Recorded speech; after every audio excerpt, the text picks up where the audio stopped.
ঈদের আগে শেষ মুহূর্তে ব্যস্ততা বেড়েছে দেশের মশলার বাজারে। দামে স্বস্তি থাকলেও আগের মতো বিক্রি নেই বলে জানিয়েছেন বিক্রেতারা। কোরবানির ঈদকে ঘিরে ভিড় বেড়েছে চাপাতি, বটি, ছুরির দোকানগুলোতে। এদিকে 10,000 পরিচ্ছন্নতা কর্মী এবং 1,000 যানবাহনের মাধ্যমে ঢাকায় কোরবানি বর্জ্য অপসারণের প্রস্তুতি নিচ্ছে সিটি কর্পোরেশন। বগুড়া ও বরগুনা প্রতিনিধিদের তথ্যচিত্রে আশরাফুল আলমের রিপোর্ট। কোরবানির পশু কেনার পর এখন ভিড় বাড়ছে মশলার বাজারে। আমদানি নির্ভর মশলার বাজার কিছুটা সহনীয় রয়েছে এমন দাবি বিক্রেতাদের। তবে গত বছরের তুলনায় এবার বেচাকেনা অনেকটাই কম। বগুড়ায় কোরবানির ঈদে শত কোটি টাকার মশলার বিক্রি হলেও এবার তা অর্ধেকে নেমে আসার আশঙ্কা করছেন ব্যবসায়ীরা।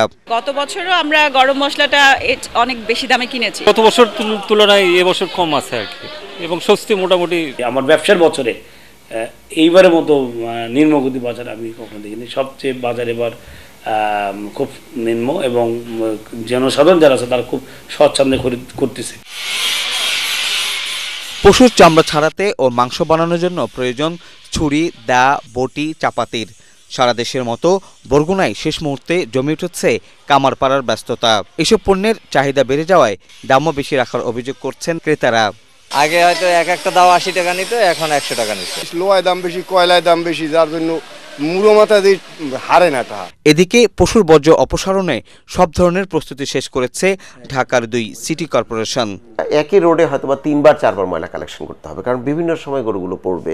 এটা কালেক্ট করার জন্য 1000 ভেহিকল প্রায় আমরা আসলে ব্যবহার করছি। টোটাল হচ্ছে 10,000 লোকজন কাজ করবে এই 3 দিন আমাদের কারো ছুটি নাই, ইনক্লুডিং মি। দিনের বর্জ্য দিনেই অপসারণ করা হবে বলে জানিয়েছে ঢাকা উত্তর city corporation. Sharful Alam, ATN Bangla, Dhaka.